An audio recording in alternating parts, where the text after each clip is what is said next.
ਸਤਿ ਸ਼੍ਰੀ ਅਕਾਲ ਜੀ। ਤੁਸੀਂ ਵੇਖ ਰਹੇ ਹੋ ਪੰਜਾਬ ਮੇਲ USA TV। ਮੈਂ ਹਾਂ ਸੰਜੀਵ ਯਸ਼ ਖੰਨਾ। ਤੁਹਾਡਾ ਸਾਰਿਆਂ ਦਾ ਸਵਾਗਤ ਪੰਜਾਬ ਐਬਰੋਡ ਦੇ ਵਿੱਚ। ਮੇਰੇ ਨਾਲ ਸਟੂਡੀਓਜ਼ ਦੇ ਵਿੱਚ ਮੌਜੂਦ ਨੇ ਰਾਇਲ ਟਰੈਵਲਸ ਤੋਂ ਅਰਵਿੰਦਰਪਾਲ ਸਿੰਘ। ਅਰਵਿੰਦਰ ਜੀ, ਵੈਲਕਮ ਟੂ ਦ ਸ਼ੋ। बहुत शुक्रिया संजीव जी और सारे दर्शकों को प्यार भरी सत श्री अकाल।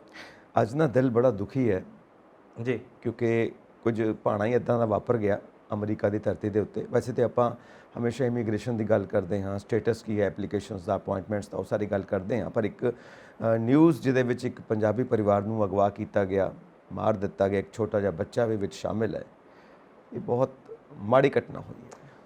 ऑबवियसली ਕੁਛ ਸਾਡੇ ਹਾਲਾਤ ਸਾਡੀਆਂ ਮਾਨਸਿਕਤਾਵਾਂ ਕਿਤੇ ਨਾ ਕਿਤੇ ਚੇਂਜ ਜ਼ਰੂਰ ਹੋਈ ਜਾਂਦੀਆਂ ਔਰ ਬਹੁਤ ਦੁੱਖ ਦੀ ਗੱਲ ਹੈ ਕਿ ਅਲਟੀਮੇਟਲੀ ਇਹ ਜਿਹੜਾ ਘਾਟਾ ਇਹ ਪੂਰਾ ਨਹੀਂ ਹੋਣਾ। ਫੜਿਆ ਜਾਊ, ਕੋਈ ਇਨਵੈਸਟੀਗੇਸ਼ਨ ਚੱਲ ਜੂ, ਕੋਈ ਹੇਟ ਕ੍ਰਾਈਮ ਦਾ ਮਸਲਾ ਨਿਕਲੂ, ਕੋਈ ਹੋਰ ਤਰੀਕਾ ਨਿਕਲੂ, ਬਟ ਅਲਟੀਮੇਟਲੀ ਜਿਹੜੀ ਸਭ ਤੋਂ ਵੱਡਾ ਜਿਹੜਾ ਦੁੱਖ ਹੈ ਕਿ ਗਿਆ ਬੰਦਾ ਵਾਪਸ ਨਹੀਂ ਮੁੜਦਾ, ਉਸ ਤੋਂ ਬਾਅਦ ਕੋਈ ਪਛਤਾਵਾ ਕਰੇ ਜਾਂ ਕੁਛ ਵੀ ਕਰੇ।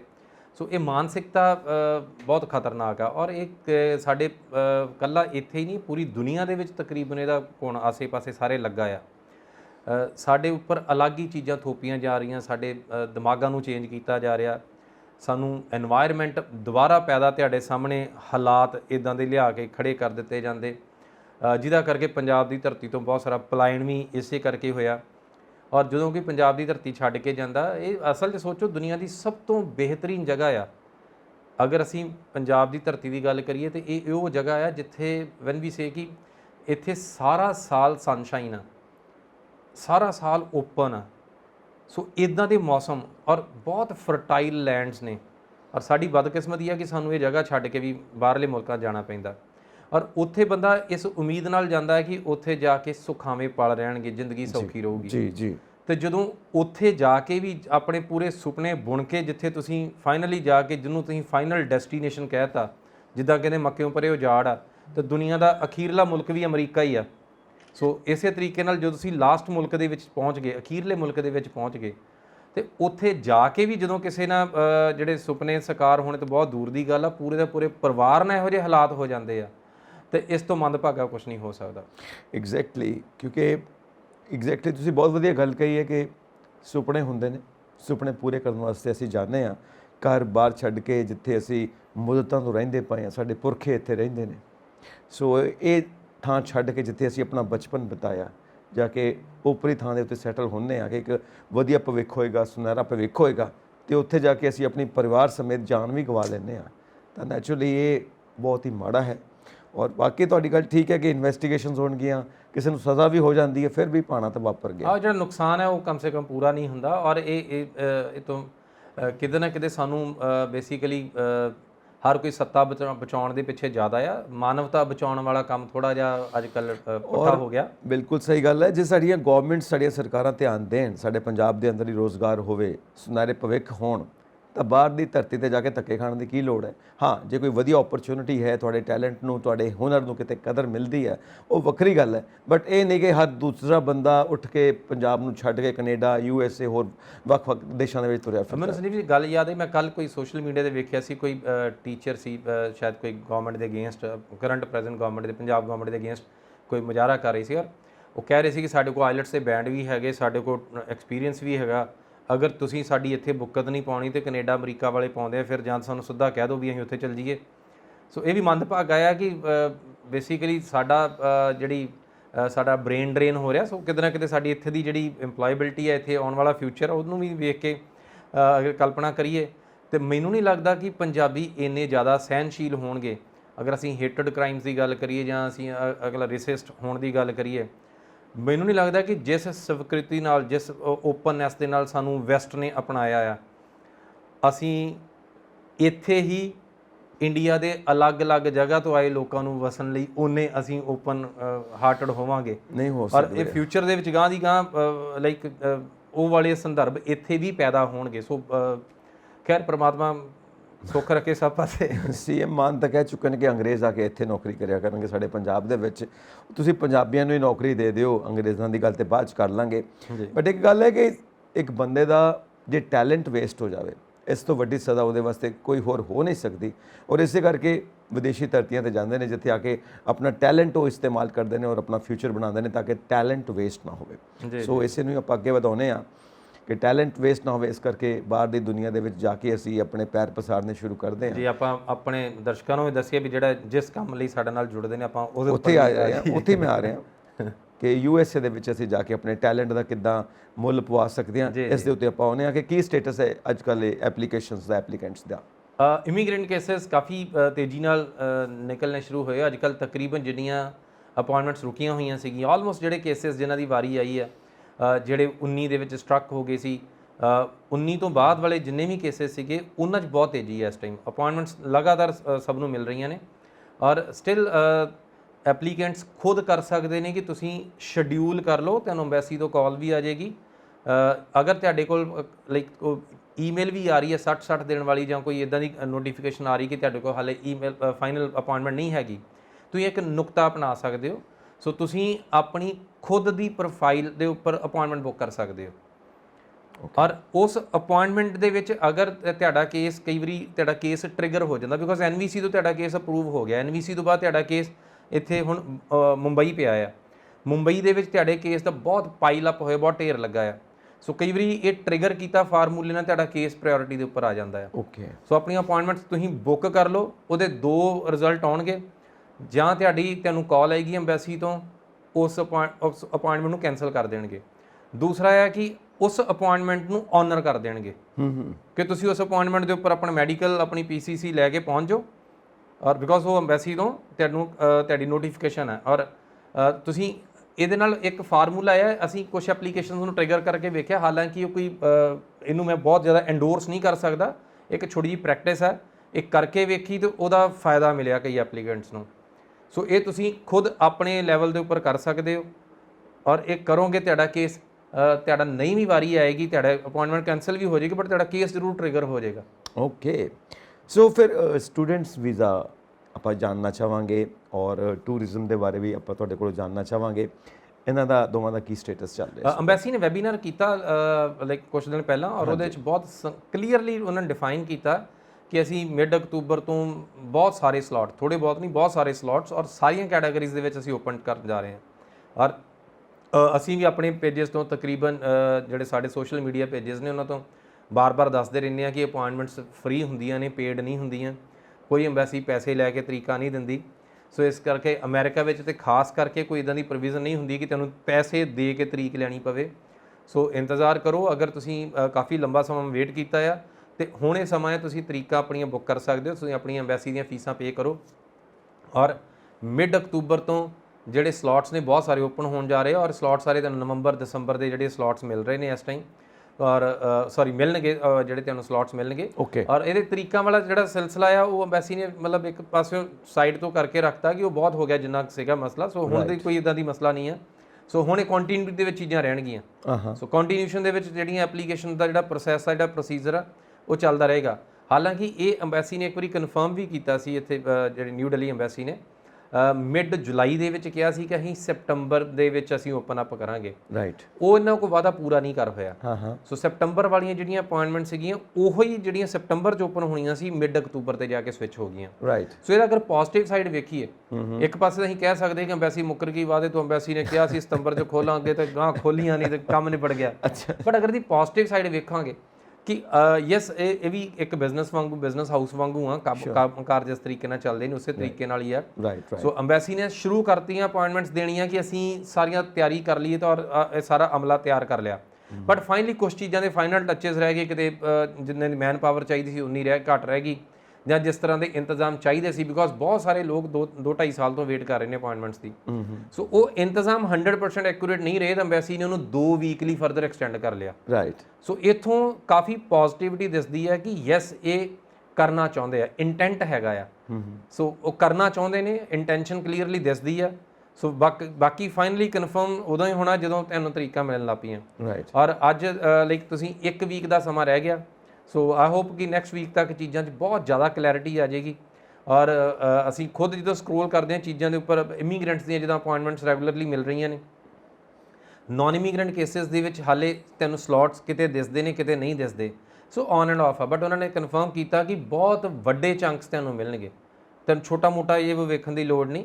ਸੋ ਅਵੇਲੇਬਿਲਟੀ ਤੁਹਾਨੂੰ ਕਾਫੀ ਅਬੰਡੈਂਸ ਦੇ ਵਿੱਚ ਹੋਏਗੀ। ਇਹ ਅਬੰਡੈਂਸ ਵਰਡ ਜਿਹੜਾ ਯੂਜ਼ ਕੀਤਾ ਉਹਦਾ ਕਰਕੇ ਮਨ ਦੇ ਵਿੱਚ ਇੱਕ ਲੱਗਦਾ ਕਿ ਯੈਸ ਇਹ ਇੱਕਦਮ ਫੁੱਲ ਸਪੀਡ 100 ਦੀ ਸਪੀਡ ਵਾਲਾ ਫਾਰਮੂਲਾ ਆ ਗਿਆ ਕਿ ਹੁਣ ਇਹ ਭੱਜੇਗਾ, ਪੂਰੀ ਰਫ਼ਤਾਰ ਦੇ ਉੱਪਰ ਦੌੜੇਗਾ। ਹੁਣ ਇੱਕ ਚੀਜ਼ ਮੈਂ ਤੁਹਾਡੇ ਕੋਲ ਪੁੱਛਣਾ ਚਾਹੁੰਦਾ ਕਿ ਜਿਹੜਾ ਵੈਬੀਨਾਰ ਕੀਤਾ ਹੈ ਸਾਰੀਆਂ ਐਮਬੈਸੀਜ਼ ਨੇ, ਇਹਦੀ ਕੋਈ ਰਿਕਾਰਡਿੰਗਸ, ਇਹਦਾ ਕੋਈ ਸਾਰਾ ਤੁਸੀਂ ਇਹਨੂੰ ਆਲਮੋਸਟ ਸਾਰੇ ਤੁਸੀਂ ਇੰਸਟਾ ਦੇ ਉੱਪਰ ਵੇਖ ਸਕਦੇ ਹੋ, ਤੁਸੀਂ ਫੇਸਬੁੱਕ ਦੇ ਉੱਪਰ ਵੇਖ ਸਕਦੇ ਹੋ, ਅਫੀਸ਼ੀਅਲ ਪੇजेस ਨੇ ਜਿਹੜੇ, ਤੁਸੀਂ ਉਹਨਾਂ ਦੇ YouTube ਪੇजेस ਦੇ ਉੱਪਰ ਵੇਖ ਸਕਦੇ। ਤੁਸੀਂ ਲਿਖਣਾ ਇਹੀ ਹੈ ਕਿ USA ਐਮਬੈਸੀ ਨਿਊ ਦਿੱਲੀ, ਔਰ ਉਹਦੇ 'ਚ ਤੁਸੀਂ ਵੀਡੀਓ ਸਕਰੋਲ ਕਰੋਗੇ ਤੁਹਾਨੂੰ ਲਾਸਟ ਵੀਕ ਦਾ ਵੀਡੀਓ ਇੱਕ ਮਿਲੇਗਾ, ਕਿਉਂਕਿ ਐਮਬੈਸੀ ਕਾਫੀ ਚੀਜ਼ਾਂ ਨੂੰ ਅਪਡੇਟ ਦਿੰਦੀ ਹੈ ਤਕਰੀਬਨ ਲਗਾਤਾਰ।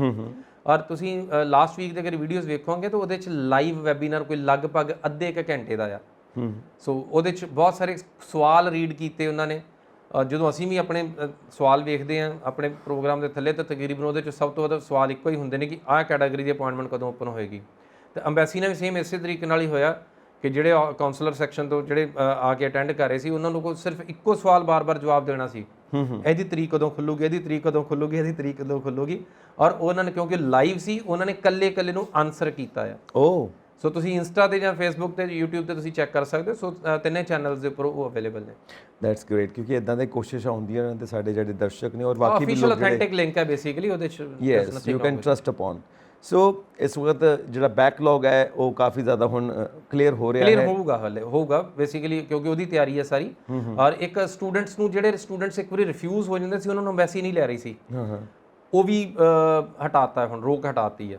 ਇਹ ਪ੍ਰੋਟੋਕਾਲ ਸੀ ਪਹਿਲਾਂ ਇੱਕ ਸੈੱਟ ਕਰਤਾ ਸੀਗਾ ਕਿ ਜਿਹੜੇ ਇੱਕ ਵਾਰੀ ਸਟੂਡੈਂਟ ਐਮਬੈਸੀ ਜਾ ਆਉਂਦਾ ਆ, ਉਹਨੇ ਜਦੋਂ ਸੈਕੰਡ ਟਾਈਮ ਐਮਬੈਸੀ ਜਾਣਾ ਸੀ ਤਾਂ ਉਹਨੂੰ ਰੋਕ ਦਿੱਤਾ ਜਾਂਦਾ ਸੀ, ਨਹੀਂ ਭਾਈ ਤੂੰ ਨਹੀਂ ਆ ਸਕਦਾ, ਬਾਕੀ ਕੋਈ ਵੀ ਆ ਜਾਵੇ। ਠੀਕ ਹੈ। ਔਰ ਸਟੂਡੈਂਟਸ ਥੋੜਾ ਲਾਈਕ ਡਿਸਕ੍ਰਿਮੀਨੇਸ਼ਨ ਫੀਲ ਕਰਦੇ ਸੀਗੇ ਕਿ ਮੇਰਾ ਕੋਈ ਚਾਂਸ ਰਹਿ ਗਿਆ ਤੇ ਮੈਂ ਜਾ ਕੇ ਲਾਈਕ ਐਤਕੀ ਪੂਰਾ ਕਰ ਲੂੰਗਾ। ਸੋ ਹੁਣ ਉਹਦਾ ਵੀ ਸਮਾਂ ਆ ਗਿਆ। ਸੋ ਜਿਹੜੇ ਸਟੂਡੈਂਟਸ ਰਿਫਿਊਜ਼ ਨੇ ਮਲਟੀਪਲ ਟਾਈਮ, ਚਾਹੇ ਰਿਫਿਊਜ਼ਲ ਨੇ, ਸੋ ਉਹ ਸਟੂਡੈਂਟਸ ਇਸ ਟਾਈਮ ਤਰੀਕਾਂ ਲੈ ਕੇ ਐਮਬੈਸੀ ਜਾ ਸਕਦੇ ਆ। ਸੋ ਇਸ ਟਾਈਮ ਡਿਸਕ੍ਰਿਮੀਨੇਸ਼ਨ ਕਮ ਸੇ ਕਮ ਐਮਬੈਸੀ ਨੇ ਬੰਦ ਕਰਤਾ ਆ ਕਿ ਉਹਦੇ 'ਚ ਜਿਹੜਾ ਸਟੂਡੈਂਟ ਨਵਾਂ ਸਟੂਡੈਂਟ ਆ ਜਾਂ ਸਟੂਡੈਂਟ ਪ੍ਰੀਵੀਅਸ ਸਟੂਡੈਂਟ ਆ, ਸੋ ਇਹਦੇ 'ਚ ਕੋਈ ਡਿਸਕ੍ਰਿਮੀਨੇਸ਼ਨ ਨਹੀਂ ਹੈਗਾ। ਹੁਣ ਸਿੰਗਲ ਜਿਹੜੀ ਵਿੰਡੋ ਹੈ ਜਿਹਦੇ 'ਚ ਸਟੂਡੈਂਟ ਹੈ ਔਰ ਉਹਦਾ ਇਹ ਪ੍ਰੋਸੈਸ ਹੈ। So this is common for all students. So ਇਹਦੇ ਹੁਣ ਇੰਡੀਵਿਜੂਅਲ ਇਦਾਂ ਲਾਈਕ ਡਿਫਰੈਂਸ਼ੀਏਸ਼ਨ ਹੈ ਨਹੀਂ। ਬਹੁਤ ਵਧੀਆ, ਤਾਂ ਸਟੂਡੈਂਟਸ ਬਹੁਤ ਖੁਸ਼ ਹੋਣਗੇ ਔਰ ਸਾਡੇ ਵੱਲੋਂ ਵੀ ਗੁੱਡ ਲੱਕ ਕਿ ਤੁਸੀਂ ਅਪਲਾਈ ਕੀਤਾ ਹੋਇਆ ਤੇ ਤੁਹਾਨੂੰ ਵੀ ਚੰਗਾ ਫਿਊਚਰ ਵੇਖਣ ਨੂੰ ਮਿਲੇ। ਔਰ ਤੁਸੀਂ ਵੀ ਸਾਡੇ ਇਸ ਚੈਨਲ ਦਾ ਸ਼ੁਕਰੀਆ ਅਦਾ ਕਰੋ ਕਿ ਜਿਹੜੀ ਵੀ ਇਨਫੋਰਮੇਸ਼ਨ, ਜਿਹੜੀ ਵੀ ਇਨਪੁਟ ਅਸੀਂ ਤੁਹਾਨੂੰ ਦੇ ਸਕਦੇ ਹਾਂ, ਪੋਸੀਬਲੀ ਤੁਹਾਡੇ ਕੰਮ ਆਵੇ। ਅਸੀਂ ਅੱਗੇ ਵਧਦੇ ਹਾਂ। ਸੋ ਇੱਕ ਚੀਜ਼ ਹੈ, ਇਹ ਟੂਰਿਜ਼ਮ ਇੰਡਸਟਰੀ, ਇਹਦੇ ਲੈ ਕੇ ਅਸੀਂ ਕਾਫੀ ਸੋਚਦੇ ਸੀ ਕਿ ਜਦੋਂ ਸਨਸ਼ਾਈਨ ਹੋਏਗਾ ਸਾਰੇ ਅਬਰੋਡ ਦੇ ਵਿੱਚ, ਜਿਹੜੀ ਕੰਟਰੀਜ਼ ਦੇ ਵਿੱਚ ਹਮੇਸ਼ਾ ਧੁੰਦ ਕੋਹਰਾ, ਇਹ ਠੰਡ ਛਾਈ ਰਹਿੰਦੀ ਹੈ, ਸਨਸ਼ਾਈਨ ਤੋਂ ਬਾਅਦ ਬਹੁਤ ਜ਼ਿਆਦਾ ਗੇਟਸ ਖੁੱਲ੍ਹਣਗੇ ਔਰ ਇਹ ਸਾਡੇ ਬੰਦੇ ਉੱਥੇ ਟੂਰਿਜ਼ਮ ਵਾਸਤੇ ਪਹੁੰਚਣਗੇ ਔਰ ਉਹਨਾਂ ਨੂੰ ਵੀ ਫਾਇਦਾ ਹੋਣਾ ਹੈ ਵਿਦੇਸ਼ੀ ਧਰਤੀ 'ਤੇ ਵੀ, ਕਿਉਂਕਿ ਉਹਨਾਂ ਨੂੰ ਪੈਸਾ ਆਏਗਾ ਔਰ ਉਹ ਵੀ ਬੜੇ ਖੁਸ਼ ਨੇ। ਸੋ ਉਸ ਦਾ ਕੀ ਸਟੇਟਸ ਹੈ?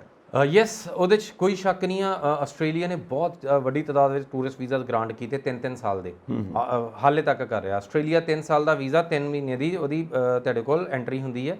ਔਰ ਬਹੁਤ ਸਾਰੇ ਲੋਕ ਜਾ ਕੇ ਸਟੂਡੈਂਟ ਦੇ ਵਿੱਚ ਸਵਿਚ ਕਰ ਲੈਂਦੇ ਆ ਕਿ ਇੱਥੇ ਟੂਰਿਸਟ ਜਾਂਦੇ, ਉੱਥੇ ਆ ਕੇ ਸਟੂਡੈਂਟ ਵੀਜ਼ਾ ਚੇਂਜ ਕਰ ਲਿਆ।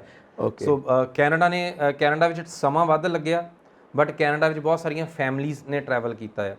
ਸੋ US ਦੇ ਵਿੱਚ ਜਿਹੜੇ ਡ੍ਰੌਪਬਾਕਸ ਦੇ ਐਪਲੀਕੇਸ਼ਨਸ ਆ, ਇਹ ਕਾਫੀ ਇੰਪੋਰਟੈਂਟ ਹੈ ਕਿ ਲਾਸਟ ਮੰਥ ਤੱਕ ਅਗਰ ਡ੍ਰੌਪਬਾਕਸ ਦੀਆਂ ਐਪਲੀਕੇਸ਼ਨਸ ਪੈਂਦੀਆਂ ਸੀਗੀਆਂ, ਉਹਨਾਂ ਨੇ 100% ਲੋਕਾਂ ਨੂੰ ਇੰਟਰਵਿਊ ਕਾਲ ਕਰੀ ਜਾਂਦੇ ਸੀ, ਚਾਹੇ ਸਟੂਡੈਂਟ ਸੀਗਾ, ਚਾਹੇ ਰਿਪੀਟਰ ਕੈਟਾਗਰੀ ਦੇ ਵਿੱਚ ਆ, ਚਾਹੇ 올ਡ ਏਜ ਵਾਲੇ ਆ। ਸੋ ਸਭ ਦੀਆਂ ਇੰਟਰਵਿਊ ਸ਼ਡਿਊਲ ਹੋ ਰਹੀਆਂ ਸੀ। ਸੋ ਇਸ ਸਮੇਂ ਦੇ ਵਿੱਚ ਐਮਬੈਸੀ ਅਗਰ ਤੁਹਾਡਾ ਡ੍ਰੌਪਬਾਕਸ ਐਪਲੀਕੇਸ਼ਨ ਆ, ਹਾਂਜੀ, ਉਹਨੂੰ ਵਿਦਆਊਟ ਇੰਟਰਵਿਊ ਵੀਜ਼ਾ ਗ੍ਰਾਂਟ ਕਰ ਰਹੀ ਆ। ਸੋ ਜਿਨ੍ਹਾਂ ਦੀ ਡ੍ਰੌਪਬਾਕਸ ਦੀ ਐਲੀਜੀਬਿਲਟੀ ਆ, ਉਹ ਜ਼ਰੂਰ ਫਾਇਦਾ ਲੈਣ ਇਸ ਸਮੇਂ ਦਾ, ਕਿਉਂਕਿ ਦਿਸ ਇਜ਼ ਦਾ ਟਾਈਮ ਕਿ ਇਸ ਸਮੇਂ ਐਮਬੈਸੀ ਆਪਣੀ ਸਪੀਡ ਵਧਾਉਣਾ ਚਾਹੁੰਦੀ ਆ। ਸੋ ਉਹ ਅਗਰ ਤੁਹਾਨੂੰ ਵੀ ਬ੍ਰੇਕਾਂ ਲਾਏਗੀ ਤਾਂ ਉਹਦਾ ਖੁਦ ਦਾ ਬੈਕਲੌਗ ਇਨਕਰੀਜ਼ ਕਰੇਗਾ। ਸੋ ਇਸ ਕਰਕੇ, ਕਿਉਂਕਿ ਡ੍ਰੌਪਬਾਕਸ ਕੇਸ ਦੇ ਵਿੱਚ ਕੀ ਹੁੰਦਾ ਕਿ ਤੁਹਾਨੂੰ ਅਪਾਇੰਟਮੈਂਟ ਸ਼ਡਿਊਲ ਨਹੀਂ ਕਰਨੀ ਪੈਂਦੀ। ਤੁਸੀਂ ਐਮਬੈਸੀ ਡ੍ਰੌਪਬਾਕਸ ਐਪਲੀਕੇਸ਼ਨ ਪਾਈ, ਤੁਹਾਡਾ ਪਾਸਪੋਰਟ ਜਾਂ ਤਾਂ ਵੀਜ਼ਾ ਲੱਗ ਕੇ ਆਏਗਾ ਜਾਂ ਉਹਦੇ ਉੱਪਰ ਲਿਖਿਆ ਆ ਜਾਂਦਾ ਕਿ ਤੁਸੀਂ ਸਾਨੂੰ ਪਰਸਨਲੀ ਆ ਕੇ ਕਿਸੇ ਵੀ ਦਿਨ ਮਿਲੋ, ਨਾਲਾ ਲੈਟਰ ਲੈ ਕੇ ਆਉਣੀ। ਸੋ ਉਹ ਫਿਰ ਤੁਹਾਡਾ ਕੇਸ ਇੱਕਦਮ ਉੱਥੇ ਓਪਨ ਹੋ ਜਾਂਦਾ, ਤੁਹਾਡੇ ਨਾਲ ਗੱਲਬਾਤ ਕਰਦੇ ਤੇ ਵੀਜ਼ੇ ਦਾ ਫੈਸਲਾ ਦੇ ਦਿੰਦੇ। ਰਾਈਟ। ਸੋ ਡ੍ਰੌਪਬਾਕਸ ਐਪਲੀਕੇਸ਼ਨਸ ਨੂੰ ਪ੍ਰਾਇੋਰਟੀ ਹੈ। ਹੁਣ ਡ੍ਰੌਪਬਾਕਸ ਐਪਲੀਕੇਸ਼ਨਸ ਵੀਜ਼ਾ ਲੈ ਸਕਦੇ ਆ। ਸੋ ਅਗਰ ਤੁਹਾਡਾ ਕੋਈ ਪ੍ਰੀਵੀਅਸ ਕੈਟਾਗਰੀ ਦੇ ਵਿੱਚ ਵੀਜ਼ਾ ਸੀ ਤਾਂ ਡ੍ਰੌਪਬਾਕਸ ਦੀ ਐਲੀਜੀਬਿਲਟੀ ਆ। ਅਗਰ ਤੁਹਾਡੇ ਕੋਲ ਤੁਸੀਂ ਤੁਹਾਡਾ ਵੀਜ਼ਾ ਚਾਹੇ ਐਕਸਪਾਇਰ ਵੀ ਹੋ ਗਿਆ, ਸੋ ਤੁਸੀਂ ਰੀਨਿਊ ਕਰਾ ਰਹੇ ਹੋ ਤਾਂ ਵੀ ਤੁਹਾਡੇ ਕੋਲ ਡ੍ਰੌਪ ਬਾਕਸ ਜਿਹੜੀ ਐਲੀਜੀਬਿਲਟੀ ਹੈ। ਸੋ ਅਗਰ ਤੁਹਾਡੇ ਕੋਲ 올ਡ ਏਜ ਕਰਕੇ ਆ ਤਾਂ ਵੀ ਤੁਹਾਡੀ ਡ੍ਰੌਪ ਬਾਕਸ ਐਲੀਜੀਬਿਲਟੀ ਹੈ। ਸੋ ਡ੍ਰੌਪ ਬਾਕਸ ਦਾ ਫਾਇਦਾ ਲੈ ਸਕਦੇ ਹੋ। That's great. ਇੱਕ ਨਾ ਮੈਂ ਥੋੜਾ ਤੁਹਾਡੇ ਕੋਲ ਇਹ ਵੀ ਪੁੱਛਣਾ ਚਾਹਾਂਗਾ ਕਿਉਂਕਿ ਇਹ ਥੋੜਾ ਮਜ਼ਾਕੀਆ ਹੈ। ਕਹਿੰਦੇ ਇੱਕ ਤਾਂ ਜਦੋਂ ਆਪਾਂ ਅੰਗਰੇਜ਼ੀ ਸਿੱਖਣਾ ਸ਼ੁਰੂ ਕਰਦੇ ਹਾਂ ਨਾ ਇੱਥੇ ਪੰਜਾਬ ਦੇ ਵਿੱਚ, ਇੱਕ ਤਾਂ ਲੱਗਦੀ ਸਾਨੂੰ ਦੇਰ ਦੇ ਨਾਲ ਹੈ, ਫਿਰ ਉਸ ਤੋਂ ਜਾ ਕੇ ਦੇਰ ਬਾਅਦ ਸਾਨੂੰ ਸਮਝ ਆਉਣੀ ਸ਼ੁਰੂ ਹੁੰਦੀ ਹੈ। ਫਿਰ ਉਸ ਤੋਂ ਬਾਅਦ ਜਦੋਂ ਕੈਨੇਡਾ ਜਾਂਦੇ ਹਾਂ ਉਦੋਂ ਇੰਪੋਰਟੈਂਸ ਸਮਝ ਆਉਂਦੀ ਸਾਨੂੰ ਅੰਗਰੇਜ਼ੀ ਦੀ ਇੰਪੋਰਟੈਂਸ ਕੀ ਹੈ। So what about Canada? Canada ਦਾ ਸਟੇਟਸ ਕੀ ਹੈ ਇਸ ਵਕਤ? ਕੈਨੇਡਾ ਨੇ ਇਤਿਹਾਸਿਕ ਫੈਸਲੇ ਲਏ ਨੇ। ਸੋ ਕੈਨੇਡਾ ਨੇ ਜਿਹੜਾ 22 ਦਾ ਕੋਟਾ ਹੈ, ਲਗਭਗ 4,31,000 ਐਪਲੀਕੈਂਟਸ ਦਾ ਹੈ ਜਿਨ੍ਹਾਂ ਨੂੰ ਉਹਨਾਂ ਨੇ ਪੱਕੇ ਤੌਰ ਤੇ ਪੱਕੇ ਕਰਨਾ ਹੈ। ਸੋ ਉਹਦੇ 'ਚ ਇਮੀਗ੍ਰੈਂਟਸ, ਉਹਦੇ 'ਚ ਚਾਹੇ ਸਟੂਡੈਂਟਸ ਨੂੰ ਪਰਮਾਨੈਂਟ ਰੈਜ਼ੀਡੈਂਸੀ ਦੇਣੀ। ਸੋ ਔਰ ਹੁਣ ਨਵਾਂ ਟੀਚਾ ਮਿੱਥਿਆ ਗਿਆ ਹੈ ਕਿ ਜਿਹੜਾ ਸਾਲ 2024 ਤੱਕ ਦਾ ਟੀਚਾ ਮਿੱਥਿਆ ਗਿਆ ਔਰ 4,51,000 ਉਹਨੂੰ ਇਨਕਰੀਜ਼ ਕਰਕੇ ਕਰ ਦਿੱਤਾ ਆ ਕਿ 4.5 ਲੱਖ ਤਕਰੀਬਨ ਕਿ ਇੱਕ ਸਾਲ ਦੇ ਵਿੱਚ ਇਮੀਗ੍ਰੈਂਟਸ ਭਰਤੀ ਕਰਨੇ। ਔਰ ਇਹ ਹੋਰ ਉਮੀਦ ਕੀਤੀ ਜਾਂਦੀ ਹੈ ਕਿ ਆਉਣ ਵਾਲੇ 2-4 ਸਾਲ ਦੇ ਵਿੱਚ ਇਹ ਅੰਕੜਾ 5 ਲੱਖ ਨੂੰ ਟੱਚ ਕਰ ਜਾਏਗਾ। ਗੁੱਡ। ਸੋ ਕੈਨੇਡਾ, ਅਸੀਂ ਹਮੇਸ਼ਾ ਕਹਿੰਦੇ ਆ ਕਿ ਕੋਈ ਕਹਿੰਦਾ ਕੈਨੇਡਾ ਬੰਦ ਹੋ ਜੂ, ਕੋਈ ਕਹਿ ਰਿਹਾ ਕੈਨੇਡਾ ਰੁਕ ਗਿਆ। ਕੈਨੇਡਾ ਦੀ ਰਫ਼ਤਾਰ ਨਹੀਂ ਰੁਕਣ ਵਾਲੀ, ਕਿਉਂ? ਬਿਕੋਜ਼ ਕੈਨੇਡਾ ਇੱਕ ਇਕਲੌਤਾ ਮੁਲਕ ਆ ਜਿਹਨੂੰ ਸਭ ਤੋਂ ਵੱਧ ਇਮੀਗ੍ਰੈਂਟਸ ਤੋਂ ਫਾਇਦਾ ਹੈ। ਸੋ ਕੈਨੇਡਾ ਦਾ ਇਮੀਗ੍ਰੇਸ਼ਨਸ ਲਈ ਲਾਈਕ ਜਿੱਦਾਂ ਗੁੱਡ ਲੱਕ ਆ, ਦੋਨਾਂ ਲਈ ਵਿਨ ਸਿਚੁਏਸ਼ਨ। ਸੋ ਜਿਹੜਾ ਜਾਂਦਾ ਉਹਦਾ ਵੀ ਪਾਰ ਉਤਾਰਾ ਹੋ ਜਾਂਦਾ ਤੇ ਉਹਦੇ ਨਾਲ ਕੈਨੇਡਾ ਦਾ ਵੀ ਪਾਰ ਉਤਾਰਾ ਹੁੰਦਾ ਹੈ। ਸੋ ਕੈਨੇਡਾ ਦੇ ਰਿਸੋਰਸਿਸ ਯੂਟਿਲਾਈਜ਼ ਹੁੰਦੇ ਆ, ਕੈਨੇਡਾ ਗਰੋ ਕਰ ਰਿਹਾ, ਕੈਨੇਡਾ ਦੀ ਇਕਨੋਮੀ ਗਰੋ ਕਰ ਰਹੀ ਹੈ। ਸੋ ਇਹਦਾ ਬਹੁਤ ਫਾਇਦਾ ਰਹਿੰਦਾ ਕੈਨੇਡਾ ਨੂੰ। ਔਰ ਇਸੇ ਕਰਕੇ ਤੁਸੀਂ ਹਰ ਸਾਲ ਵੇਖੋਗੇ ਕੈਨੇਡਾ ਦਾ ਗ੍ਰਾਫ, ਚਾਹੇ ਕੋਈ ਕਹੇ ਕੈਨੇਡਾ ਰਿਫਿਊਜ਼ ਕਰ ਰਿਹਾ, ਕੋਈ ਕਹੇ ਕੈਨੇਡਾ ਵੀਜ਼ਾ ਨਹੀਂ ਦੇ ਰਿਹਾ, ਜਿਹੜਾ ਵੀਜ਼ਿਆਂ ਦਾ ਗ੍ਰਾਫ ਤਾਂ ਉਹ ਹਮੇਸ਼ਾ ਇਸ ਤਰੀਕੇ ਨਾਲ ਹੀ ਜਾਏਗਾ। ਰਾਈਟ। ਉਹ ਹਮੇਸ਼ਾ ਉੱਪਰ ਨੂੰ ਜਾਊਗਾ। ਉਹ ਤੁਸੀਂ ਪਿਛਲੇ ਸਾਲ ਨਾਲ ਕੰਪੇਅਰ ਕਰੋਗੇ ਜਾਂ ਉਸ ਤੋਂ ਪਿਛਲੇ ਸਾਲ ਨਾਲ ਕੰਪੇਅਰ ਕਰੋਗੇ ਜਾਂ ਉਸ ਤੋਂ ਪਿਛਲੇ ਸਾਲ ਨਾਲ ਕੰਪੇਅਰ ਕਰੋਗੇ। ਜਿੱਦਾਂ 2015 ਦੇ ਵਿੱਚ ਕੈਨੇਡਾ ਇਮੀਗ੍ਰੈਂਟਸ ਦਾ ਜਿਹੜਾ 2 ਲੱਖ ਵੀਜ਼ਾਸ ਹੁੰਦੇ ਸੀ, ਤੁਸੀਂ ਅੱਜ ਵੇਖੋ 7 ਸਾਲ ਬਾਅਦ ਉਹ 4.5 ਲੱਖ। ਰਾਈਟ। ਸੋ 2 ਤੋਂ ਮਤਲਬ ਆਲਮੋਸਟ ਡਬਲ ਹੋ ਗਏ 7 ਸਾਲ ਦੇ ਵਿੱਚ, ਐਫਡੀ ਵਾਂਗੂ। ਸੋ ਕੈਨੇਡਾ ਦੇ ਇਮੀਗ੍ਰੈਂਟਸ ਐਫਡੀ ਵਾਂਗੂ ਵੱਧਦੇ ਆ। ਟੇਕ ਆਫ ਹੋਏਗਾ ਹਮੇਸ਼ਾ। ਸੋ ਇਹ ਇੱਕ ਵਧੀਆ ਗੱਲ ਹੈ ਕਿ ਜਿਹੜਾ ਕੈਨੇਡਾ ਹਮੇਸ਼ਾ ਸੰਭਾਲਦਾ ਸਾਨੂੰ। ਬਟ ਇੱਕ ਆਪਣੇ ਦਰਸ਼ਕਾਂ ਨਾਲ ਅਸੀਂ ਇਹ ਗੱਲ ਸਾਂਝੀ ਜ਼ਰੂਰ ਕਰਨੀ ਚਾਹਾਂਗੇ ਕਿ ਕੈਨੇਡਾ ਦੀ ਧਰਤੀ 'ਤੇ ਜਾ ਕੇ ਕੁਝ ਅਜਿਹਾ ਨਾ ਕਰੋ ਜਿਵੇਂ ਪਿਛਲੀ ਵਾਰ ਕੋਈ ਮਾੜੀਆਂ ਸਾਡੇ ਕੋਲ ਨਿਊਜ਼ ਆਈਆਂ ਸੀ ਔਰ ਡਿਪੋਰਟ ਹੋਣ ਤੱਕ ਦੀ ਗੱਲ ਹੋ ਗਈ ਸੀ, ਤਲਵਾਰਾਂ ਚੱਲ ਗਈਆਂ ਜਾਂ ਝਗੜੇ ਖੜੇ ਹੋ ਗਏ। ਡੋਂਟ ਡੂ ਥੀਸ ਥਿੰਗਸ, ਕਿਉਂਕਿ ਸਾਨੂੰ ਬੜੀਆਂ ਉਮੀਦਾਂ ਨੇ ਔਰ ਕੈਨੇਡਾ ਵਾਸੀਆਂ ਨੂੰ ਵੀ ਬੜੀਆਂ ਉਮੀਦਾਂ ਨੇ ਕਿ ਪੰਜਾਬੀ ਆਉਣਗੇ, ਕਿਉਂਕਿ ਸਾਡਾ ਭਾਈਚਾਰਾ ਜਾ ਕੇ ਉੱਥੇ ਵਸਿਆ ਹੈ, ਜਿੱਥੇ ਵੀ ਗਿਆ ਪੰਜਾਬੀ, ਔਰ ਉੱਥੇ ਜਾ ਕੇ ਉਹਨੇ ਸਟੇਬਿਲਿਟੀ ਪੈਦਾ ਕੀਤੀ ਹੈ ਆਪਣੇ ਲਈ ਵੀ ਤੇ ਬਾਕੀਆਂ ਲਈ ਵੀ। ਤੁਸੀਂ ਦੇਖੋ ਆਜ਼ਾਦੀ ਤੋਂ ਬਾਅਦ ਵੀ ਪੰਜਾਬੀਆਂ ਨੇ ਜਿੰਨੀ ਮਿਹਨਤ ਕੀਤੀ ਹੈ, ਭਾਵੇਂ ਉਹ ਪਾਕਿਸਤਾਨ ਤੋਂ ਆਏ ਸੀ ਮਾਈਗ੍ਰੇਟ ਹੋ ਕੇ, ਉਹ ਨਹੀਂ ਸ਼ਾਇਦ ਕਿਸੇ ਹੋਰ ਕਮਿਊਨਿਟੀ ਨੇ ਨਹੀਂ ਕੀਤੀ। ਪੰਜਾਬੀਆਂ ਨੇ ਵੱਡੇ ਮਾਲਸ, ਵੱਡੇ ਬਿਜ਼ਨਸ ਖੜੇ ਕੀਤੇ ਨੇ। ਸੋ ਜਦੋਂ ਵੀ ਜਾਓ ਕੈਨੇਡਾ ਦੀ ਧਰਤੀ ਤੇ, ਸਾਡੇ ਸੰਸਕਾਰ ਸਾਨੂੰ ਜੋ ਮਿਲੇ ਨੇ ਉਸ ਦੀ ਵਰਤੋਂ ਕਰੋ। ਇਹ ਲੜਾਈ ਝਗੜੇ ਨਹੀਂ ਕਰਨੇ ਉੱਥੇ ਜਾ ਕੇ। ਹੁਣ ਜਲੰਧਰ ਦੀ ਸਾਰੀ ਇੰਡਸਟਰੀ ਬੇਸਿਕਲੀ ਪਾਕਿਸਤਾਨ ਤੋਂ ਆਈ ਆ। ਬਿਲਕੁਲ। ਸੋ ਅਗਰ ਅਸੀਂ ਜਲੰਧਰ ਨੂੰ ਸਪੋਰਟਸ ਐਂਡ ਸਰਜੀਕਲ ਦਾ ਬਾਦਸ਼ਾਹ ਕਹਿੰਦੇ ਆ ਤੇ ਇਹ ਸਾਰੇ ਸਿਆਲਕੋਟ ਤੋਂ ਮਾਈਗ੍ਰੇਟ ਹੋ ਕੇ ਇੱਥੇ ਆਏ ਆ। ਸ਼ੋਰ ਈਵਨ ਬੰਬੇ ਦੀ ਜਿਹੜੀ ਫਿਲਮ ਇੰਡਸਟਰੀ ਹੈ ਸਾਰੀ ਪੰਜਾਬੀਆਂ ਨੇ ਖੜਾ ਕੀਤੀ ਹੈ। ਬਿਲਕੁਲ, ਇੱਥੋਂ ਸਾਰੇ ਉੱਥੇ ਗਏ। ਲਾਹੌਰ ਤੋਂ ਸਾਰੇ ਆਏ। ਖੱਟਣਾ ਬਹੁਤ ਜ਼ਰੂਰੀ ਹੈ। ਯੈਸ, ਪ੍ਰਿਥਵੀ ਰਾਜ ਕਪੂਰ ਹੁਣੀ ਸਾਰੇ ਉੱਥੋਂ ਹੀ ਆਏ ਨੇ, ਲਾਹੌਰ ਤੋਂ ਆਏ ਨੇ। ਬਿਲਕੁਲ। ਸੋ ਆਪਾਂ ਹੁਣ ਅੱਗੇ ਵਧਦੇ ਹਾਂ। ਬਾਕੀ ਕੰਟਰੀਜ਼ ਦਾ ਕੀ ਹਾਲ ਹੈ? ਯੂਕੇ ਦਾ ਕੀ ਹਾਲ ਹੈ? ਕਿਉਂਕਿ ਉੱਥੇ ਦਾ ਸਟੱਡੀਜ਼ ਦਾ ਬਹੁਤ ਜ਼ਬਰਦਸਤ ਗ੍ਰਾਫ ਹੈ। ਯੂਕੇ ਵੀਜ਼ਾਸ ਕਾਫੀ ਨੇ, ਬਟ ਯੂਕੇ ਦੇ ਤੇ ਇੱਕ ਮਾੜੀ ਖਬਰ ਵੀ ਆ ਕਿ ਸ਼ੋਰ ਸ਼ਾਇਦ ਆਉਣ ਵਾਲੇ ਸਮੇਂ ਦੇ ਵਿੱਚ ਯੂਕੇ ਵੀਜ਼ਾਸ ਬੰਦ ਹੋਣਗੇ, ਘਟਣਗੇ। ਨਾਰਮਲੀ ਮੈਂ ਆਪਣੇ ਮੂੰਹ ਇਹੋ ਜਿਹੀ ਗੱਲ ਕਦੀ ਕਹਿੰਦਾ ਨਹੀਂ ਹੁੰਦਾ, ਸ਼ਾਇਦ ਇਹ ਪਹਿਲਾ ਸਮਾਂ ਆ ਕਿ ਯੂਕੇ ਦੇ ਵਿੱਚ ਗ੍ਰਾਫ ਡਿੱਗਣ ਵਾਲਾ ਆ। ਉਹਦਾ ਸਭ ਤੋਂ ਵੱਡਾ ਕਾਰਨ ਆ ਕਿ ਯੂਕੇ ਨੂੰ ਲੋੜ ਬਹੁਤ ਹੈ। ਯੂਕੇ ਦੇ ਬਿਕੋਜ਼ ਬ੍ਰੈਗਜ਼ਿਟ ਤੋਂ ਬਾਅਦ ਜਿਹੜਾ ਵਾਈਟ ਸਕਿਨ ਬ੍ਰਦਰਹੁੱਡ ਖਤਮ ਹੋਣ ਤੋਂ ਬਾਅਦ ਫੋਕਸ ਇੰਡੀਅਨਸ ਦੇ ਉੱਪਰ ਸੀ, ਕਾਫੀ ਵੱਡਾ ਫੋਕਸ ਸੀ। ਬਟ ਇਹਨਾਂ ਦੇ ਮਿਨਿਸਟਰ ਨੇ ਲਾਸਟ ਵੀਕ ਇੱਕ ਬਿਆਨ ਦਿੱਤਾ ਹੈ ਜਿਹਦੇ ਕਰਕੇ ਮੈਂ ਇਹਨੂੰ ਥੋੜ੍ਹਾ ਜਿਹਾ ਖਤਰਨਾਕ ਮੰਨ ਰਿਹਾ। ਉਹਨਾਂ ਨੇ ਕਿਹਾ ਕਿ ਸਟੂਡੈਂਟਸ ਦੇ ਨਾਲ ਜਿਹੜਾ ਲੋ ਗ੍ਰੇਡ ਦਾ, ਲੋ ਪ੍ਰੋਫਾਈਲ ਜਿਹੜੇ ਇਮੀਗ੍ਰੈਂਟਸ ਨੇ ਉਹ ਬਹੁਤ ਵਧੇ ਨੇ ਡਿਪੈਂਡੈਂਟਸ ਦੇ ਰੂਪ ਵਿੱਚ। ਸੋ ਜਿਹੜੇ ਕੈਨੇਡਾ ਯੂਕੇ ਨੂੰ ਉਮੀਦ ਸੀਗੀ ਕਿ ਉਹਨਾਂ ਦੇ ਕੋਲ ਹਾਈ ਸਕਿਲਡ ਮਾਈਗ੍ਰੈਂਟਸ ਆਉਣਗੇ। ਸੋ ਇਸੇ ਕਰਕੇ ਯੂਨੀਵਰਸਿਟੀ ਸਟੂਡੈਂਟਸ ਦਾ ਇਕੱਲਾ ਲੈਵਲ ਓਪਨ ਅਪ ਕੀਤਾ ਗਿਆ। ਰਾਈਟ। ਪਰ ਇੱਥੋਂ ਜਿਹੜੇ ਪੰਜਾਬ ਦੇ ਵਿੱਚੋਂ ਜਾਂ ਨਾਰਥ ਇੰਡੀਆ ਤੋਂ ਬਹੁਤ ਵੱਡੀ ਗਿਣਤੀ ਵਿੱਚ ਪੁੱਠੇ ਸਿੱਧੇ ਕਾਗਜ਼ ਲਾ ਕੇ ਯੂਕੇ ਪਹੁੰਚੇ ਆ। ਯੂਨੀਵਰਸਿਟੀਆਂ ਅਟੈਂਡ ਨਹੀਂ ਕੀਤੀਆਂ। ਯੂਨੀਵਰਸਿਟੀਆਂ ਨੇ ਲਾਸਟ ਟਾਈਮ ਕਾਲਜ ਬੰਦ ਹੋ ਰਹੇ ਸੀ ਤੇ ਸਟੂਡੈਂਟਸ ਪੜ੍ਹਨਾ ਚਾਹੁੰਦੇ ਸੀ। ਐਤਕੀ ਪੁੱਠਾ ਹੋ ਰਿਹਾ ਕਿ ਯੂਨੀਵਰਸਿਟੀਆਂ ਸਟੂਡੈਂਟਸ ਨੂੰ ਬਲੈਕ ਲਿਸਟ ਕਰ ਰਹੀਆਂ ਨੇ ਕਿ ਆ ਹੀ ਨਹੀਂ ਰਿਹਾ, ਪਹਿਲੇ ਦਿਨ ਹੀ ਨਹੀਂ ਆਇਆ, ਔਰ ਉਹਦੀ ਰਿਪੋਰਟ ਜਿਹੜੀ ਵੀਜ਼ਾਜ਼ ਐਂਡ ਇਮੀਗ੍ਰੇਸ਼ਨ ਡਿਪਾਰਟਮੈਂਟ ਨੂੰ ਹੋ ਰਹੀ ਹੈ। ਓ ਸੋ ਖੈਰ ਉੱਥੇ ਇਲੀਗਲ ਕੰਮ ਕਰਦੇ, ਇਹ ਕੋਈ ਬਹੁਤ ਜ਼ਿਆਦਾ ਲਾਈਕ ਇੰਨਾ ਖਤਰਨਾਕ ਨਹੀਂ ਹੈਗਾ। ਸੋ ਉੱਥੇ ਬਹੁਤ ਸਾਰੇ ਲੋਕ ਇਸ ਤਰੀਕੇ ਨਾਲ ਕੰਮ ਕਰਦੇ ਨੇ, ਮਾਈਗਰੈਂਟਸ ਬਹੁਤ ਸਾਰੇ ਨੇ, ਇਲੀਗਲ ਮਾਈਗਰੈਂਟਸ ਬਹੁਤ ਸਾਰੇ ਨੇ, ਔਰ ਯੂਕੇ ਨੂੰ ਵੀ ਪਤਾ ਉਹਨਾਂ ਚੀਜ਼ਾਂ ਦਾ ਕਿ ਇਲੀਗਲ ਮਾਈਗਰੈਂਟਸ ਕੈਨੇਡਾ ਯੂਕੇ ਦੇ ਵਿੱਚ ਬਹੁਤ ਨੇ। ਬਟ ਜਿਹੜੀ ਅਗਲੀ ਚੀਜ਼ ਹੈ ਜਿਹੜੀ ਖਤਰਨਾਕ ਹੈ ਉਹ ਇਹ ਹੈ ਕਿ ਜਿਹੜੀਆਂ ਡਿਪੈਂਡੈਂਟ ਕੈਟਾਗਰੀਜ਼ ਦਾ ਜਾਂ ਉਹਨਾਂ ਦਾ ਬਾਰ ਉੱਚਾ ਚੱਕਿਆ ਜਾ ਸਕਦਾ, ਜਿੱਦਾਂ ਆਸਟ੍ਰੇਲੀਆ ਨੇ ਚੱਕਿਆ ਸੀ। ਆਸਟ੍ਰੇਲੀਆ ਦੇ ਵਿੱਚ ਵੀ ਆ ਚੀਜ਼ ਕਾਫੀ ਦੇਰ ਪਹਿਲਾਂ ਆਈ ਸੀ, 2015 ਦੇ ਆਸ-ਪਾਸ। ਆਸਟ੍ਰੇਲੀਆ ਨੇ ਉਦੋਂ ਇੱਕਦਮ ਪੈਂਤਰਾ ਬਦਲ ਲਿਆ। ਸੋ ਆਸਟ੍ਰੇਲੀਆ ਨੇ ਕੰਪਲਸਰੀ ਕਰਤਾ ਕਿ ਜਿਹੜਾ ਵੀ ਸਟੂਡੈਂਟ ਆਊਗਾ ਉਹਦੀ ਰਾਤੋਂ ਰਾਤ ਮੈਰਿਜ ਹੋਈ ਨਹੀਂ ਚੱਲੂਗੀ, ਉਹਦਾ ਵਿਆਹ ਘੱਟੋ ਘੱਟ 1 ਸਾਲ ਪੁਰਾਣਾ ਹੋਵੇ। ਔਰ ਇਸੇ ਤਰੀਕੇ ਨਾਲ ਇਕੱਲਾ ਵਿਆਹ ਹੀ ਪੁਰਾਣਾ ਨਹੀਂ, ਵਿਆਹ ਵੀ ਕੋਈ ਕਾਗਜ਼ ਪੁੱਠੇ ਸਿੱਧੇ ਕਰਕੇ ਅੱਗੇ ਪਿੱਛੇ ਕਰ ਲੈਂਦੇ। ਸੋ ਫਿਰ ਦੂਸਰੀ ਕੰਡੀਸ਼ਨ ਆਈ ਕਿ ਦੋਨਾਂ ਬੱਚਿਆਂ ਦੀ ਜਿਹੜੀ ਐਜੂਕੇਸ਼ਨ ਹੈ, ਇੰਟੈਲੈਕਟ ਲੈਵਲ ਵੀ ਸੇਮ ਹੋਵੇ, ਕਿ +2 ਵਾਲਾ ਮੁੰਡਾ MA ਵਾਲੀ ਕੁੜੀ ਨਾਲ ਵਿਆਹ ਕਰਕੇ ਜਾ ਰਿਹਾ ਤੇ ਇਹ ਸਾਡੀ ਸਮਝ ਤੋਂ ਬਾਹਰ ਹੈ। ਸੋ ਚਲਾਕੀ ਹੈ ਇਹਦੇ 'ਚ। ਸੋ ਆਸਟ੍ਰੇਲੀਆ ਨੇ ਇਹਨੂੰ ਸਮਾਰਟਲੀ ਖੇਡਿਆ ਔਰ ਆਸਟ੍ਰੇਲੀਆ ਦੇ ਵਿੱਚ ਇਹ ਗ੍ਰਾਫ ਕਾਫੀ ਸੁਧਰ ਗਿਆ। ਜਿਹੜੇ ਅੰਨੇਵਾਹ ਸਪਾਊਸ ਭੱਜੇ ਜਾਂਦੇ ਸੀ, 5.5 ਬੈਂਡ ਲਓ ਤੇ ਇੱਕ ਦਾ ਖਰਚਾ ਦੂਜਾ ਚੱਕੋ, ਔਰ ਇਦਾਂ ਦੀ ਜਿਹੜੀਆਂ ਖਬਰਾਂ ਸੀ ਉਹ ਰੁਕ ਗਈਆਂ, ਐਡਵਰਟਾਈਜ਼ਮੈਂਟ ਕਮਰਸ਼ੀਅਲਸ ਰੁਕ ਗਈਆਂ। ਬਟ ਉਹ ਇਸ ਸਮੇਂ ਦੇ ਵਿੱਚ ਯੂਕੇ ਦੇ ਵਿੱਚ ਜਿਸ ਤਰੀਕੇ ਨਾਲ ਚੱਲ ਰਿਹਾ, ਯੂਕੇ ਦੇ ਵਿੱਚ ਬਹੁਤ ਸਾਰੇ ਪਰਚੇ ਹੋਏ, ਬਹੁਤ ਸਾਰੀ ਐਮਬੈਸੀ ਨੇ ਰਿਪੋਰਟਿੰਗ ਕੀਤੀ, ਥਾਣਿਆਂ 'ਚ ਤਲਾਵਾਂ ਹੋਈਆਂ। ਸੋ ਯੂਕੇ ਦੇ ਵਿੱਚ ਜਾਲੀ ਡਿਗਰੀ ਪ੍ਰੋਗਰਾਮ ਜਿਹੜਾ ਆ ਇਹ ਕਾਫੀ ਚੱਲਿਆ ਆ।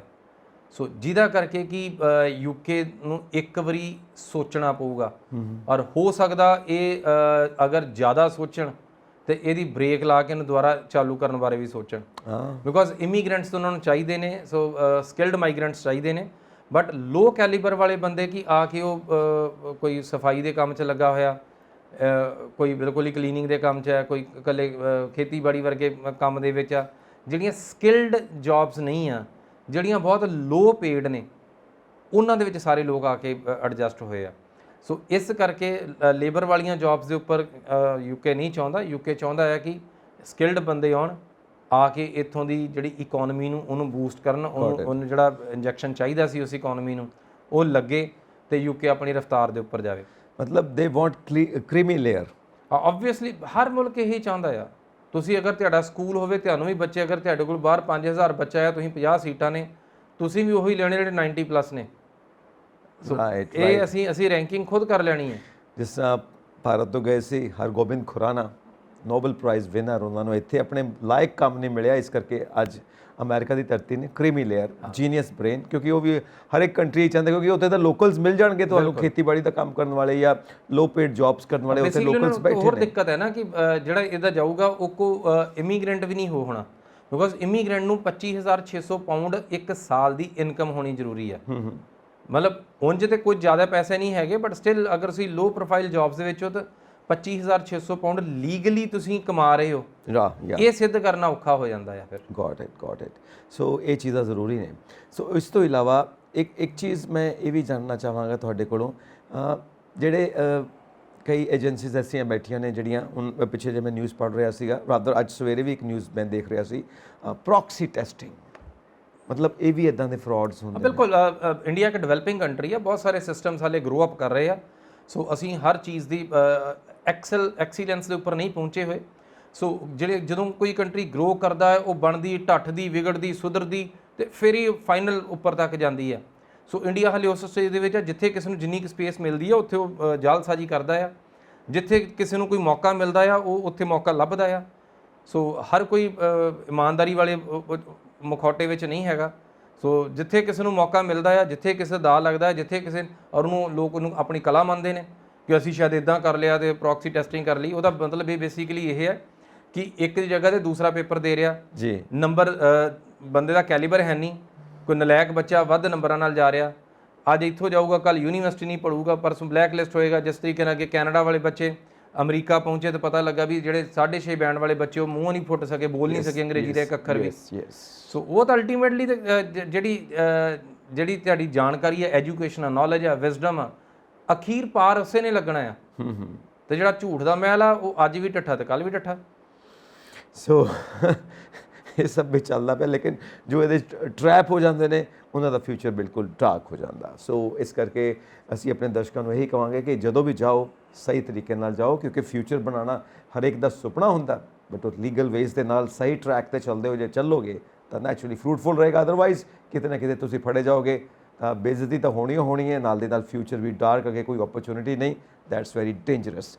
ਸੋ ਹੋਰ ਜੋ ਤੁਸੀਂ ਆਪਣੇ ਵੱਲੋਂ ਕੋਈ ਸੁਜੈਸ਼ਨ ਦੇਣਾ ਚਾਹੋਗੇ ਸਾਡੇ ਦਰਸ਼ਕਾਂ ਨੂੰ ਉਹ ਜ਼ਰੂਰ ਦਿਓ, ਉਸ ਤੋਂ ਬਾਅਦ ਆਪਾਂ ਬਾਏ ਬਾਏ ਕਰਾਂਗੇ। ਦੋਸਤੋ, ਸਾਡੀ ਕੋਸ਼ਿਸ਼ ਹਮੇਸ਼ਾ ਇਹ ਰਹਿੰਦੀ ਹੈ ਕਿ ਅਸੀਂ ਜਿੰਨੀਆਂ ਕੁ ਜਾਣਕਾਰੀਆਂ ਤੁਹਾਡੇ ਨਾਲ ਸਾਂਝੀਆਂ ਕਰ ਸਕੀਏ ਉਹ ਅਸੀਂ ਵੱਧ ਤੋਂ ਵੱਧ ਅਸੀਂ ਕੋਸ਼ਿਸ਼ ਕਰਦੇ ਹਾਂ। ਸੋ ਤੁਸੀਂ ਆਪਣੇ ਸੁਝਾਅ ਦਿਆ ਕਰੋ, ਆਪਣੇ ਸਵਾਲ ਪੁੱਛਿਆ ਕਰੋ, ਤਾਂ ਕਿ ਜਿਹੜੇ ਤੇ ਅਸੀਂ ਸਵਾਲ ਪੁੱਛਦੇ ਹੋ ਉਹਨਾਂ ਨੂੰ ਅਸੀਂ ਪ੍ਰੋਗਰਾਮ ਦਾ ਹਿੱਸਾ ਬਣਾ ਲਈਏ। ਸੋ ਅਸੀਂ ਨਿਤ ਦਰਿਆ ਦੀ ਜਿਹੜੀ ਡੇਲੀ ਜੋ ਵੀ ਅਸੀਂ ਕੰਮਕਾਰ ਕਰਦੇ ਹਾਂ, 22-23 ਸਾਲ ਹੋ ਗਏ ਮੈਨੂੰ ਇਸ ਇੰਡਸਟਰੀ ਦੇ ਵਿੱਚ। ਸੋ ਉਸ ਤੋਂ ਜਿੰਨੀਆਂ ਕਿ ਸਾਡੇ ਨਾਲ ਕੇਸ ਡਿਸਕਸ਼ਨਸ ਹੁੰਦੀਆਂ ਨੇ ਉਹ ਅਸੀਂ ਤੁਹਾਡੇ ਨਾਲ ਰੂਬਰੂ ਤੁਹਾਡੇ ਕਰਦੇ ਹਾਂ, ਤੁਹਾਡੇ ਨਾਲ ਜ਼ਰੂਰ ਸਾਂਝੀਆਂ ਕਰਦੇ ਹਾਂ। ਸੋ ਉਮੀਦ ਆ ਕਿ ਤੁਸੀਂ ਰਿਸਪੌਂਡ ਕਰੋਗੇ ਤਾਂ ਅਸੀਂ ਹੋਰ ਬਿਹਤਰ ਤਰੀਕੇ ਨਾਲ ਤੁਹਾਨੂੰ ਜਵਾਬ ਦੇ ਪਾਵਾਂਗੇ। ਐਗਜ਼ੈਕਟਲੀ, ਤੁਸੀਂ ਆਪਣੇ ਵਿਚਾਰ ਸਾਨੂੰ ਇਨਬਾਕਸ ਕਰੋ ਤੇ ਸਾਡਾ ਚੈਨਲ ਪੰਜਾਬ ਮੇਲ USA TV ਸਬਸਕ੍ਰਾਈਬ ਕਰੋ। ਬਹੁਤ ਬਹੁਤ ਸ਼ੁਕਰੀਆ ਰਵਿੰਦਰ ਜੀ, ਤੁਸੀਂ ਜੋ ਇਨਪੁਟਸ ਦਿੰਦੇ ਹੋ ਸਾਡੇ ਦਰਸ਼ਕਾਂ ਦੇ ਕੰਮ ਆਉਂਦੇ ਨੇ। ਥੈਂਕ ਯੂ ਸੋ ਮੱਚ। ਔਰ ਤੁਹਾਡਾ ਵੀ ਬਹੁਤ ਬਹੁਤ ਸ਼ੁਕਰੀਆ ਕਿ ਤੁਸੀਂ ਪੰਜਾਬ ਮੇਲ USA TV ਨੂੰ ਲਗਾਤਾਰ ਦੇਖਦੇ ਹੋ, ਇੰਜੋਏ ਕਰਦੇ ਹੋ ਔਰ ਇਸ ਨੂੰ ਹਮੇਸ਼ਾ ਇਨਬਾਕਸ ਕਰਦੇ ਰਹੋ ਆਪਣੇ ਵਿਚਾਰ। ਸਬਸਕ੍ਰਾਈਬ ਕਰੋ ਪੰਜਾਬ ਮੇਲ USA TV। ਨੈਕਸਟ ਵੀਕ ਤੁਹਾਡੇ ਨਾਲ ਫਿਰ ਮੁਲਾਕਾਤ ਹੋਏਗੀ ਪੰਜਾਬ ਐਬਰੋਡ ਦੇ ਵਿੱਚ। ਬਾਏ ਬਾਏ, ਸਤਿ ਸ਼੍ਰੀ ਅਕਾਲ। ਸਤਿ ਸ਼੍ਰੀ ਅਕਾਲ।